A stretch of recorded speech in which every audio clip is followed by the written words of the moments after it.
Welcome to The Explainer. Today, we're diving into what it really takes to grow sales, not with quick fixes, but with a real, powerful strategy. We're going to move beyond just simple tactics and actually architect a sustainable growth system for your business. So, let's get into it. We need more sales. Sound familiar? I mean, of course it does. It's the one phrase that echoes through pretty much every company on the planet. It's that constant pressure point. But here's the thing. How you answer that call is everything. The typical knee-jerk reaction is to scramble for a quick fix, right? Maybe you fire the sales lead, hire some new rock star rep, or you just cook up a new bonus plan, throw it at the wall, and hope something sticks. But let's be honest, that approach, it almost never fixes the real underlying problem. And this quote from GtM Action just hits the nail on the head. It says, "The biggest failures occur when improving just one of these steps is considered as the full sales strategy." You see, true growth, the kind that lasts, it doesn't come from one-off moves. It comes from an integrated system where all the pieces are working together. So this is really the choice you're making. Over on one side, you've got these siloed tactics, disconnected, reactive moves that usually just lead to more chaos. But on the other side, you have an integrated strategy. It's a holistic growth system. It's a journey, not a trick. And that's what builds real, sustainable health for your business. That's the path we're going to map out today. So where does a journey like this even begin? Well, it starts right here, with stage 1, create and verify. Before you can even dream about scaling up, you've got to pour a rock-solid foundation. This stage is all about proving you have something real. And here's the big twist for this early phase. Your main job isn't actually to sell. It's to learn. I want you to think of yourself as a detective, out there looking for clues, gathering evidence. You're trying to answer the most basic, fundamental questions about your business before you even think about hitting the gas pedal. This whole learning phase really breaks down into 3 core missions. First, you have to know your product inside and out. Second, you've got to understand your customer on an almost personal level. Who are they and what do they really need? And third, you have to size up the opportunity. Is this market even big enough to support your ambitions? To do that, you've got to ask the right questions.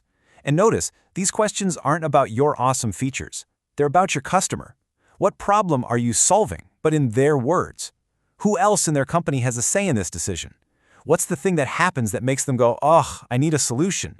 And the big one, why you? What's your proof? Now let's talk about pricing for a sec. Because in this early stage, it's a huge question mark. And here's a golden rule. If you're unsure, start high. It is always, always easier to bring a price down than it is to try and raise it later on. Anchoring high gives you room to negotiate and it signals confidence and quality. Okay, so you've laid that foundation. You've verified your model. Now the game starts to change. We move into stage 2, cultivate. This is where you shift from being a detective to being an architect. You're not just finding success anymore, you're building the engine for it. What we're doing here is taking all that messy, creative, early success, and we're building a system around it. We're turning what worked by luck or by hustle into a process that can work over and over and over again. It's about making success predictable. And what's at the heart of this new engine? It's step 4, telling your story. This is where you take everything you learned back in stage 1 and you craft a single, powerful message that speaks right to your customers' pain points. And this is crucial. That story has to be the same everywhere, which means your sales and marketing teams have to be working in lockstep. And if you're wondering, is all this process stuff really worth it? Well, just look at the data. I mean, this is why it matters. Implementing a core system like a CRM, it isn't just about being organized. It leads to a 32% jump in sales, a 40% boost in productivity, and get this, a 45% improvement in how accurately you can forecast your business. That's not just a process, that's a superpower. So your foundation is solid. Your growth engine is built, it's humming along nicely. Now it's time for stage 3, scale. This is the moment you've been working for. It's time to put your foot on the gas. But, and this is a big but, you have to do it with precision. See, scaling brings a whole new set of challenges. Rapid growth puts immense pressure on your people, on your systems, on everything. So to succeed here, your organization has to evolve. You need to start adding specialized roles and more sophisticated processes just to handle the speed and the volume. At this point, a team of generalists just won't cut it anymore.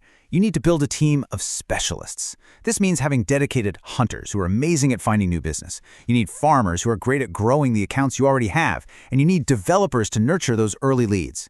Each person has a specific job, and they get really, really good at it. And as you scale, good forecasting goes from being a nice-to-have to being absolutely critical. This means a huge shift in mindset for your team. You have to stop tracking activity and start tracking hard evidence.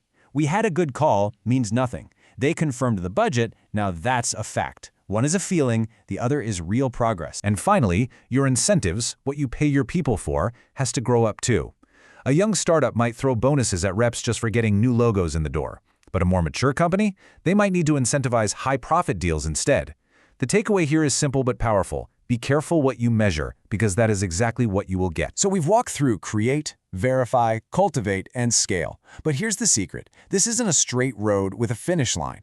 The real goal is to connect the end all the way back to the beginning, to build a powerful growth flywheel, a system that gets stronger and faster with every turn. And the secret sauce that powers this whole flywheel? It's the learning loop. It's beautiful.